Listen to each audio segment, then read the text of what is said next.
Hello, ladies and gentlemen. I'm Sterling Riggs from WDRB, and I am honored to serve as your host for the 9th annual Heroes for the Home, coming to you virtually once again to ensure the health and safety of our clients, team members, and community.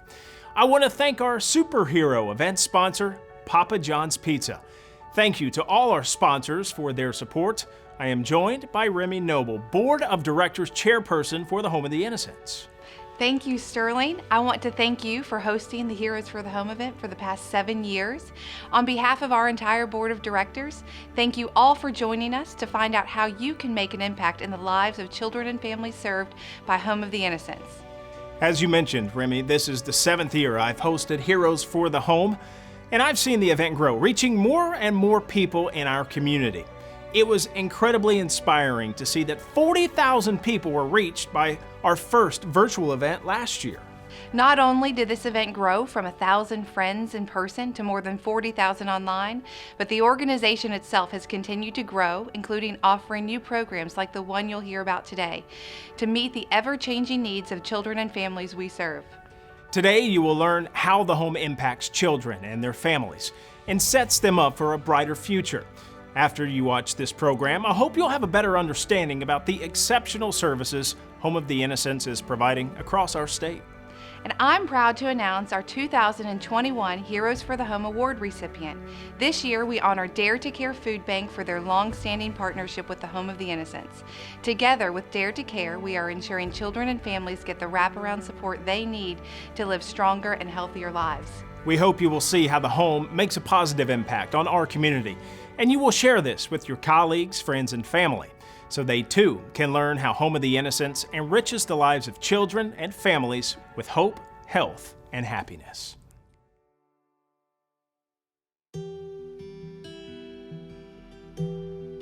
We did not know when he was born that he was handicapped. We thought he had colic.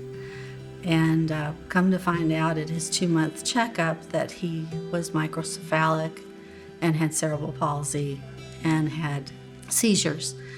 We took care of Ben as best we could for 18 months, and we were getting a little exhausted, keeping up with medicines and different therapies and all kinds of things. We realized we needed help, and it was one of the toughest things we've ever had to do. On January 17th, 1989, which is a date you don't forget, when you hand your child over for someone else to take care of, that was the day Benjamin came to the home. And it was probably the best day of Ben's life, although it was probably the worst day of our lives.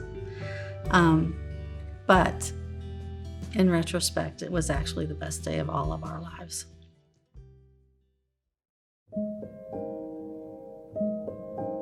Our KOSAIR Charities Pediatric Convalescent Center is the state's only skilled nursing facility for medically complex children. This is a very special place where we have 76 children that live with us, where we provide 24/7 compassionate nursing. We provide everything that they need, including respiratory therapy, occupational, physical, and speech therapy, activities, and anything else that they need in order to thrive. They not only took care of Ben, they took care of us. And the Home of the Innocents is our family and has been since. And there's no way you can ever repay someone who's taken such good care of your child.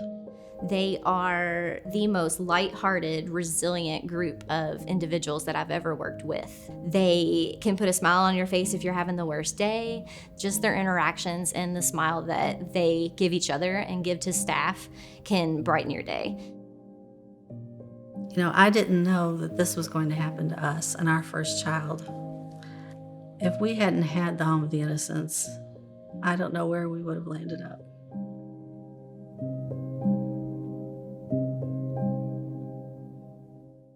Right now, we're undergoing a transformation in the KOSAIR Charities Pediatric Convalescent Center, where we're taking our kids from their current units or cottages, and we're rearranging them onto neighborhoods. The hope of the neighborhoods is to really have a sense of community and that there's a belonging. Basically, it's more one-on-one, and the staff can truly get to know the residents and their needs, not only their medical needs, but their social needs as well. We're more about the child as, a whole human being and all of the needs that a human being has, to be loved, to be cared for, to have someone care about them. And not just for them. And really, I think that's where the neighborhoods come from in a lot of ways, is that wanting to deliver that care in a community sense.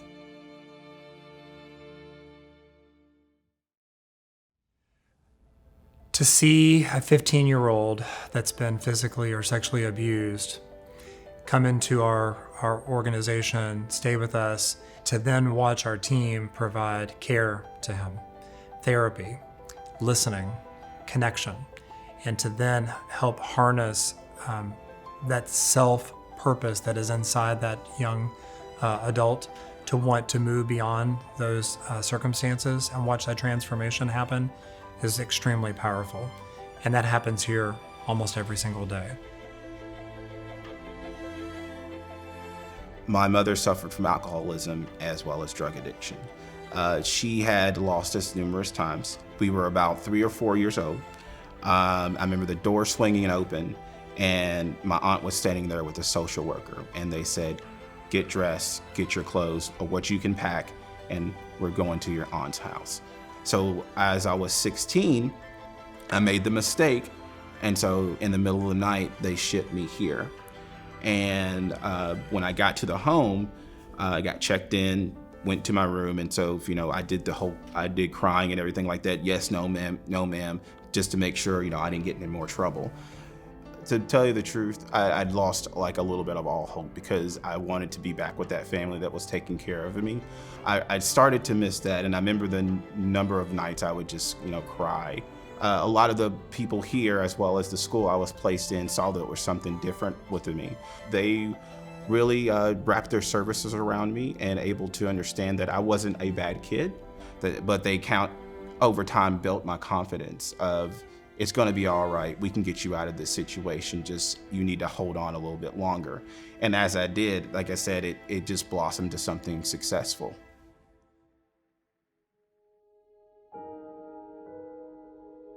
Our goal as an organization is to move our services to really get more into the community, more into the homes, more with the family. We, for so long, have been so reactionary. We take a child in and we have always thought about how we save them from the situation that they were in. Wouldn't it be wonderful if we could get into the homes and we didn't have to save them from that? We prevented whatever was going to happen. So community-based services at Home of the Innocents are basically mental and behavioral health services that we take into the community. The goal is to help them function as their best selves, whether that be individually or as a family in the community without our services at the end of the day. We discovered multisystemic therapy, or MST services, and those services are targeted to youth ages 12 to 17 that are engaging in high levels of what we call antisocial behaviors. So they're running away, they're using substances, they are failing in school or completely truant, not even participating in school. These families often result in very abusive behaviors because they think that the only way to parent their child who's being aggressive is through aggression. We have had youth that we've served who have been shot, who have been stabbed, who have done shootings, who have done stabbings. Those youth do not have high chances of survival without a service like MST. Home of the Innocents was the first one that said, we're going to do a pilot. This is a model that we will pay for. This is a model that we would pilot. This is a model that we would test outcomes with, and then let you know what we did and what the outcomes are. Home of the Innocents is it's the first agency in Kentucky to be implementing the multisystemic therapy treatment model. One of the things that I think makes multisystemic therapy successful is when you have very strong, well-established organizations like Home of the Innocents that have not only strong clinicians, therapists that are able to work with families on the front lines, but also a very committed and visionary executive team, and through their relationships with policymakers and decision makers in the state, and bring this work to the families in Kentucky. They got started doing MST during a pandemic. As well, they've had to learn how to engage families and implement MST treatment principles and the model virtually to begin with. So I really offer great kudos to the entire organization for what is really a monumental and heavy lift to get an incredible service to families, and they've done a great job of it. It's in the home of the person, the family, and that therapist and team is available 24/7, 7 days a week to intervene, to be called for support, to meet with a child, to meet with a family. When we get calls from an MST client, the biggest feeling that we get from them is hopelessness. We don't know what else to do. We've done everything. We've tried everything. We are tired. And then you have this MST team who you have one therapist who's assigned to you, but you have an entire team of individuals supporting that therapist to provide that family that ray of hope that things can change, things can get better. I can get some rest because there's peace in this family that hasn't been there for years.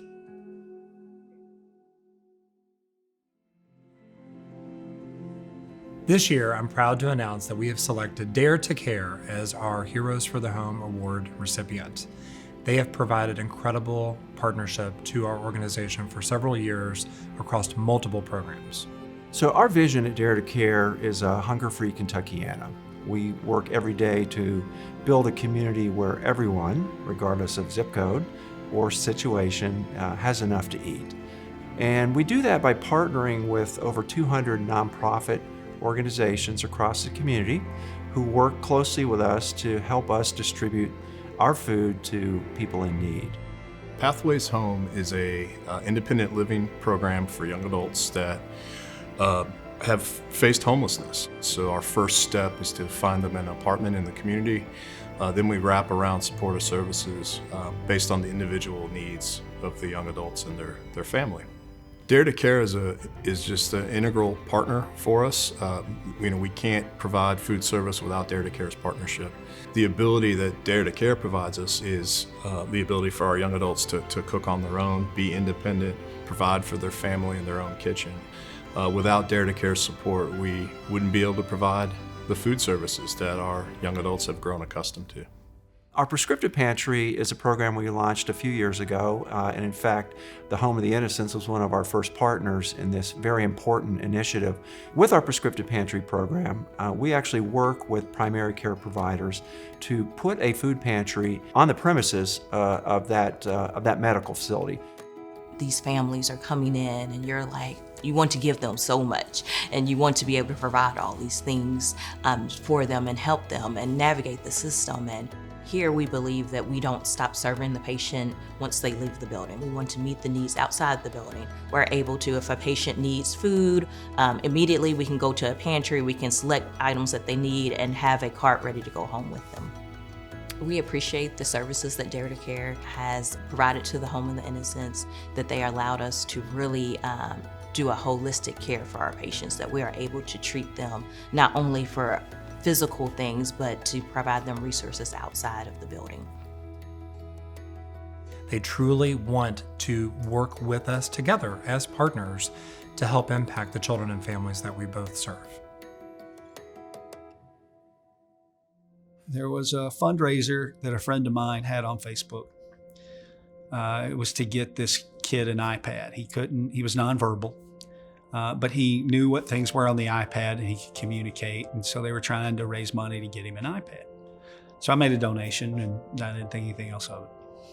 About a week later, I saw the post again and I clicked on it and no one else had given any money.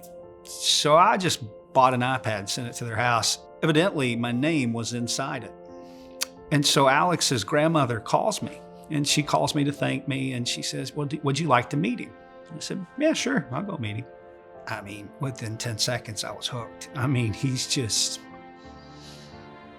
gosh, it was so funny. We just sat there and laughed the whole time, and he's reaching out and trying to, grab my ear, and he's just laughing, and he's just like so full of joy. So a little while back, Alex coded, and they saved him. And I still remember seeing Shelby for the first time after that happened. I almost squeezed the life out of her because I know for sure if he were home or with me, he wouldn't have made it. He wouldn't be alive. But his life's back, and he's as happy as he's ever been. And there's no way that happens if Home of the Innocents isn't here. There's no way. Obviously, it's tough for a mother to say, here's my kid, I can't do this the way you can. It's a hard thing to say. But when that happens, you know you made the right decision, and you know you made the best decision for your child. And I think that the home does just incredible things that nobody ever hears about. When I met Alex, I thought, oh, this will give me an opportunity to have a good impact on his and his mother's life in a way that they wouldn't be able to otherwise. Well, what I found out was meeting Alex fundamentally altered my life forever. Because what I realized was all the things I were chasing were completely unimportant. Because here I am looking at this kid who can't speak. He's had 10 brain surgeries. And he's the happiest person I've ever seen in my entire life. And so I think that, giving to the home is allowing these kids to lead their best lives, to be taken care of. And so all the things that they do here at the Home of the Innocents to make things amazing for these amazing people. I mean, you can't find an organization that's more important to the lives of a lot of people you don't know. I mean, I just really believe that the world is a better place because of Home of the Innocents.